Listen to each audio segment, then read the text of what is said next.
Hello everybody. Today we're here to celebrate women in literature. It's Women's History Month, so I thought I would share with you some books that have had an impact on me as a reader that I cannot wait to tell you all about. So let's get started.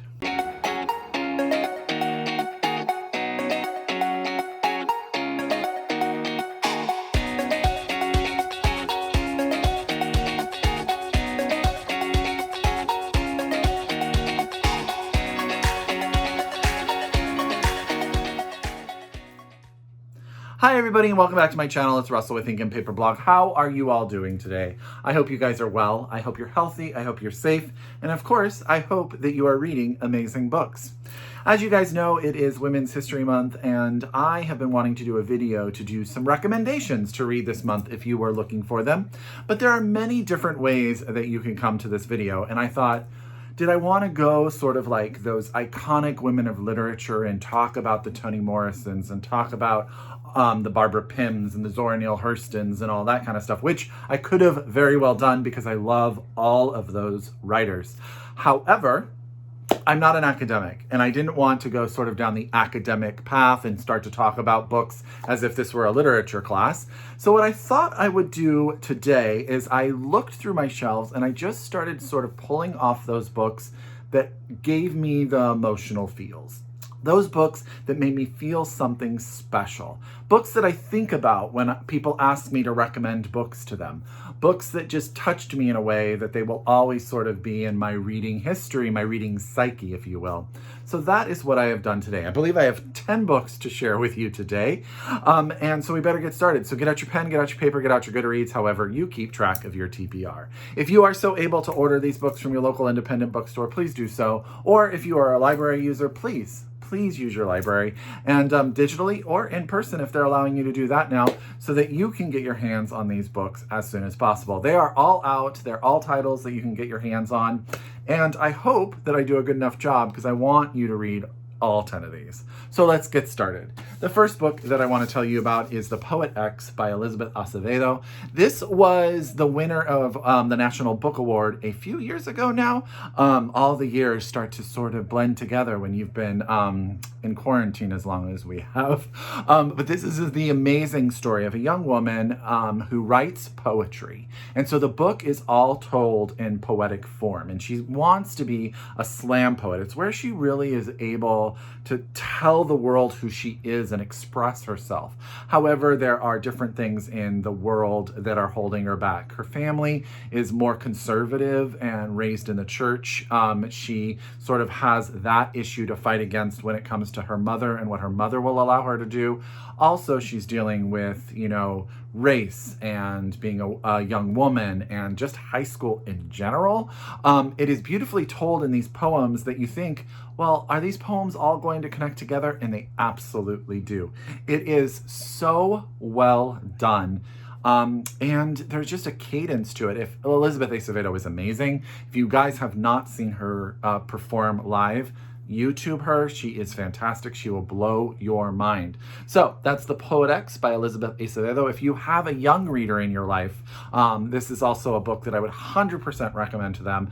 I think they'll just be blown away, not only by the character story, but by the amazing words and the amazing structure and all of that kind of stuff. So there you go. Okay, we're going to take, this is going to go all over the place, guys. I'm just really talking about books that made me feel or think when I read them.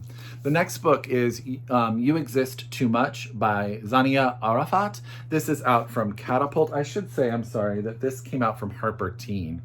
I'm trying to do a better job of that. I know I put it on the screen, but I'm trying to say it in the videos. This is a fantastic story of a woman, a young bisexual woman who is trying to really come to terms with what her relationships with the world, herself, and other people are supposed to be like.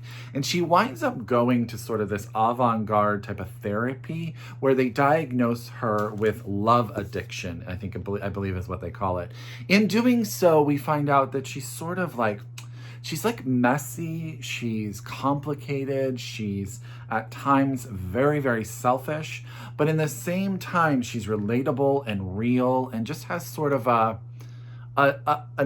story that you can really connect to if you've ever felt the need for approval, but at the same time, the desire to sort of be separate. I hope that makes sense. I thought this book was beautifully written, and I think that it has that sense of now. It just felt very present in the now. I think I read this last year and I absolutely loved it. So that's You Exist Too Much by Zaina Arafat, and this is out now from Catapult Books. Okay. This book, when it came out and I read it and I met the author, I loved it so very, very much. And that's Goodbye Vitamin by Rachel Khong. This is the story of a young woman who is returning home. Her life is sort of in disarray, and she returns home to help take care of her father, who is suffering from dementia and the first sort of stages of Alzheimer's. And it is a story that is told with humor. It is a story that is told with heart, but it's also a story about sort of the relationship you have with your parents. And sometimes you take sides in that relationship. You are more towards your father's side of every argument than your mother's side. But then you realize as you grow older how complicated the relationship between your parents could be. And that is what our narrator does, as she sort of takes care of her father, who she is very, very close to and has very specific opinions about her mother. She also sorts of realizes that maybe there's more to the story. But it's really about the love between a father and a daughter and spending those moments together because, life is finite. And it's just beautifully written. There's a lot of humor in it too. And it's just so well told. So that's Goodbye Vitamin by Rachel Khong. And this is out from Henry Holt Books. I cannot wait for Rachel Khong's next book. I am so excited for it. The next book I'm going to tell you about is going to take us to South Africa, and that's If You Want to Make God Laugh by Bianca Marais. I remember flying through this book because Bianca has created 3 amazing characters. We have 2 white women. One is sort of, she's been rich and in the upper classes for a while, and she is sort of down on her luck. Her husband is leaving her and everything is sort of falling apart. We have a woman who is a disgraced nun who still continues to do a lot of work for the world. And then we have a young Black woman who is newly pregnant.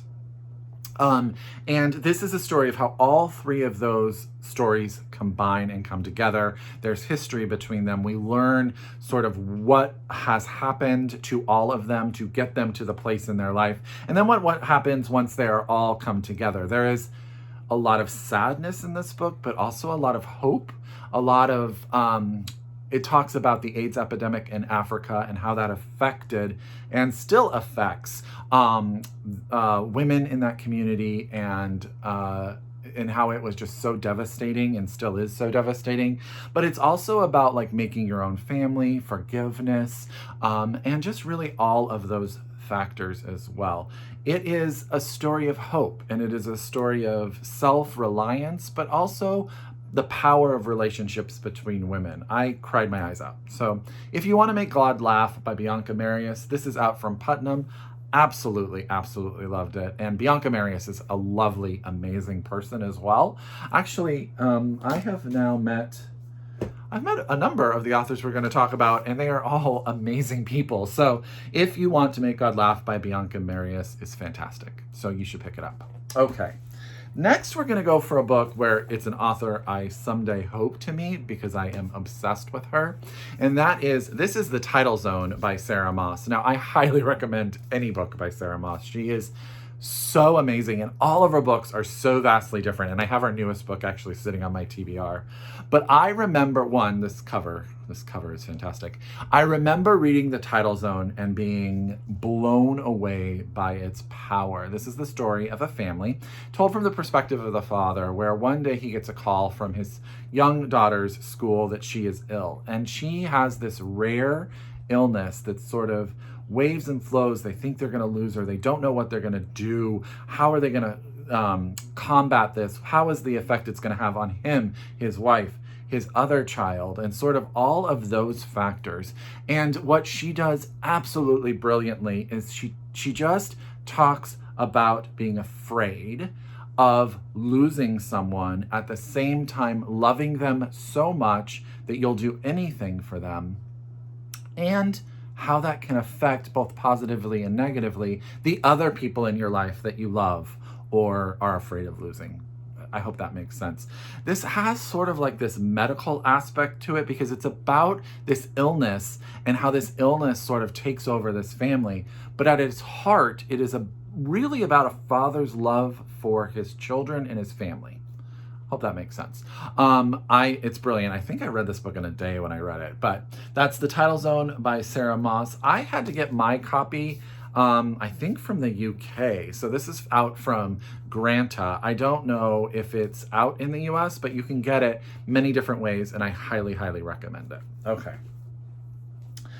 I said earlier, we were talking about some of the books that, the titans of literature. And one of them for me is May Sarton. But I also feel like she's an author that not a lot of people have read. So I'm going to recommend to you guys As We Are Now by May Sarton, because this book checks all of those Russell boxes. So this is about an older woman. She has an accident. She has no one to take care of her. So she winds up in this facility that takes care of the elderly. And we get to see exactly what that means. It is a devastating takedown of the elder care facilities at the time. I think this book came out, let me see if I can get you a date. It was 1973. And it's about this woman who recognizes what's going on. She creates relationships with some of the different people that come to visit her. She creates a relationship with this daughter of this gentleman that comes and sort of, she has a relationship with, but this young girl and her create this relationship. But it's really about her analysis of what her future holds if she is forced to stay in an elder care facility, and what she does to rectify, to reckon this situation. It is, you will be blown away by the end of this book. It is such, you don't see it coming, but it is phenomenal. And she just has a way of creating people that is brilliant. So that's As We Are Now by May Sarton. And of course, this book came out in 1973. So it's been out. You can get your copy. She is one of those authors that I always search for her books. I have a whole section way up there where you guys can't see. And I just buy all the hardback copies of her books that I find, and I just keep them on a shelf. Her, Toni Morrison, Barbara Pym, Daphne du Maurier, people like that. I also own all of Yoko Ogawa's. That's just what I do. There are certain authors that I just buy.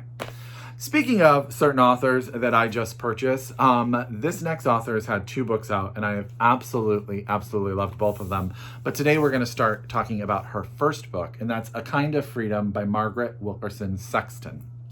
And this book is just so good. This was longlisted for the National Book Award, and that's where I found it, and I am so glad I did. So this is really a family story told in 3 generations. We have the grandmother's story, then the mother's story, and then her son's story, all told in different decades. It's about being Black in America. It's about family in America. It's about just sort of society and how that affected these 3 characters. We're in New Orleans, so it has a very Southern feel to it. And it just has such a brilliant cast of characters, and the decisions they make, you guys, you're not always on board. Some of the decisions they make are really, really painful to read through, but you're cheering them on. You want them to make different decisions. It's really a lot about parenthood too. It's about being a mother or a father, the decision to be involved in your children's lives. All 3 characters deal with those type of decisions, and sort of the ups and downs of life, and how sometimes life takes a turn and you're never able to recover from what it sort of throws at you. This was the first book I read by Margaret Wilkerson Sexton, and when I read it, I thought she was brilliant, and I will read everything that she puts out. So that's A Kind of Freedom by Margaret Wilkerson Sexton. This is out from Counterpoint Press, and if you haven't read it, please do. If you haven't read The Revisioners, which is her second book, it's amazing as well. Highly recommend it. Okay, so I found this copy of this book at a used bookstore. But Marion Taves wrote the book Women Talking that came out a few years ago now, and it was the rave everywhere. And I read it, I absolutely loved it, and then I started to read her backlists. And that is how I came to All My Puny Sorrows by Miriam Taves. Now, this is a McSweeney edition, and I tell you not, I literally found this used. And it is signed by the author, and I just found it in a bookstore. It comes in this beautiful box. It has all this.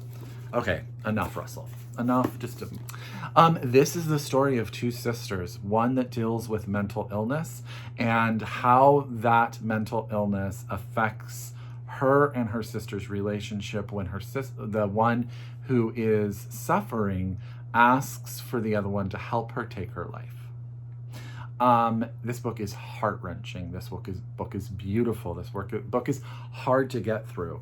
But it is such a story of love and dedication and the difficulties that the world throws at people, and how mental health is just, it's so hard from all aspects. The person going through it and dealing with it, and the family that wants nothing more than to help but doesn't know how. And you know, that decision you have to make sometimes, do you make decisions that are best for you or for that person? This book will make you bawl your eyes out. It is phenomenal. And to me, I think this is probably Miriam Taves' masterpiece to me. I have a lot of her books up there, but this to me is probably the most perfect things that she has written. And so that's All My Puny Sorrows by Miriam Taves. Now, this is the McSweeney version. There are many different versions out there, but my version is just too beautiful for words. The next book we're going to talk about is Tin Man by Sarah Winman, which I know was everywhere for a while, but it is a beautiful book. And this US copy is absolutely gorgeous. Now, I could have talked about all of Sarah Winman's books. The one that really probably is my favorite is The Year of Marvelous Ways, but it's because it's about an older woman. She's kind of kooky. You know, that's my thing. However, I have read that book digitally. I don't own a copy of that book, and that makes me very sad, and I'm going to rectify it. So I'll talk about the equally marvelous Tin Man. This is the story of a relationship between two men and a woman, a complicated love story that is all about the importance of the relationships between people. Now, Tin Man was everywhere, so I feel like a lot of people may have read this, or I feel like a lot of people may have walked away from it. And I think we need to rectify that situation. This book is about the relationships between people that are complicated and heartbreaking, and the choices we make sometimes to just sort of more fit into the norm, or the decisions we make sometimes when we don't know exactly what we want with life. I can't even explain the book, because all I can think about when I think about reading this book is how often it made me cry. But it is brilliant. She's a brilliant writer. And this book is about complicated relationships. So if that is your thing, I think you will absolutely, absolutely love it. Okay, Tin Man aside, we are going to finish with Red Clocks by Leni Zumas. This is out from Little Brown. I read this book years ago. I met Leni Zumas after I read this book, and I am such a ginormous fan of hers. And I think that this book is so important. This deals with this idea that we're in sort of, and it's not even a future, it's sort of like a slightly alternate modern day where reproductive rights are again being attacked, and women's choice to do what they want with their body is sort of being taken away again, told through many different women who are all given voice by sort of their roles in the world. It talks about fertility and women's rights from different angles. Gosh, I am not doing a great job of explaining this book. What I'll say is we have a young girl who gets pregnant who does not want the baby, but abortion is now legal. What is she going to do? We have a woman who wants to get pregnant. She is single, but the rules are going to change there where she cannot have a baby on her own. And so she's striving and fighting to have a baby. What is she going to do? We have a woman who is sort of like a, I don't know, I want to say medicine woman, but that's not really the right term. But she does holistic sort of treatments for different things, and women come to her in need. And what happens when there are no other options and women have to go somewhere off of the rails again to do these things for themselves because they've been taken away. Does that make sense? There's motherhood in this. There's just the complexity of women's rights. There's just the complexity of making choices for yourself, and just the beauty of relationships between different people that are complicated and hard to follow. I just loved this book so very, very much, and I highly, highly recommend it. It is sort of avant-garde in style in that when you read it, you're going to be like, exactly what is she trying to do? She sort of left these women nameless. They're sort of just objects based upon their roles in the world. But as that comes to fruition, as you start to understand that, it makes completely sense to sort of the narrative and also the message of the book, and how the decision to take a woman's right to choose away, or a woman's right to be a mother away, or, make it difficult for them to be single mothers or something like that, is really just sort of stripping away what makes them individuals to create them only as objects. I hope that makes sense. It is beautiful. It is fantastic. And I hope those are all great words and you love them. So that's Red Clocks by Leni Zumas. This is out now. This is out from Little Brown, and it is amazing. So I really hope that I did a good job of talking about these books, and all of these writers have inspired me, have made me think, have made me feel in so many different ways. And I hope if you haven't read some of these books, you'll pick them up and they will make you feel the same way that they made me feel. So, as always, if you're a return subscriber, I thank you very, very much. If you are new to my channel, I hope you stick around, and I hope you get to read a book or two off this list. So happy Women's History Month. Celebrate the women in your life, because, they are all amazing, and I have many a special woman in my life that I could not imagine my life without. As always, I encourage you to read globally, shop locally. Until next time, I wish you happy reading. Bye!